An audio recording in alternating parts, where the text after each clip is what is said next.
The completely redesigned Kia Sorento is a good choice if you want a less cumbersome alternative to bigger 3-row crossovers, or a more versatile alternative to 2-row ones. It's an in-betweener size that should make sense for a lot of families. And being a Kia, you get a lot of equipment for your money, especially at the lower end in the mid-20s. However, that value erodes as the trim levels rise. A loaded SXL like this one has navigation, panoramic sunroof, leather, heated and cooled seats, and collision warning systems, just to name a few. It's extremely nice. But it also costs nearly $47,000, or roughly the same as a similarly loaded but much larger Honda Pilot or Toyota Highlander. There's pretty good small item storage up here.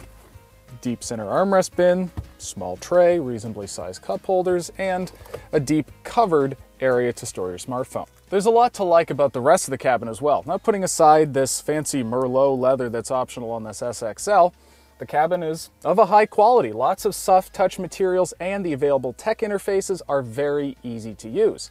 It also looks fantastic, even if this wraparound trim here is pretty indicative of an Audi or a Jaguar. And again, if you're going to rip off somebody, Audi and Jaguar, pretty good companies to do that with. Really, this gives up nothing to a Honda, Toyota, or a Nissan. The second row is quite spacious. Decent amount of legroom, nice high-mounted seat, and there's very good headroom given the fact that there is a panoramic sunroof. It also reclines quite a bit for added comfort. Now the seat, when you have a third row, slides forward for added cargo space or to bring the kids a little closer to you.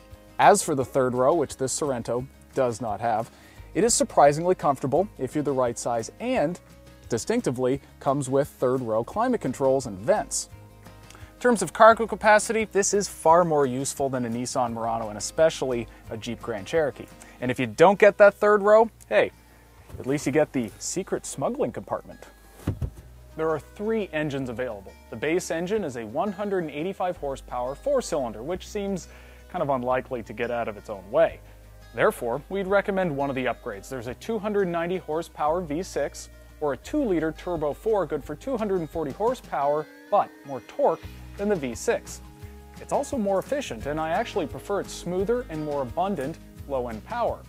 Unfortunately, you can't get a third row with the turbo, which is why this Sorento only has 5 seats.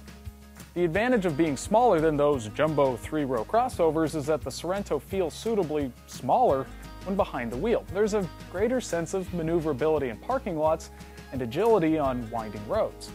At the same time, it's also sharper than the similarly sized Nissan Murano. And given that it also offers a composed ride, this new Sorento really is impressive to drive. We're not sure if the upper trims make much sense, but less pricey ones are an appealing alternative for those who need more utility than a Ford Edge, Nissan Murano, or Jeep Grand Cherokee, but don't really need to step up to something so big as a Honda Pilot or Toyota Highlander. Let us know which one you'd get, and be sure to subscribe to the Edmunds channel for the latest car reviews and more.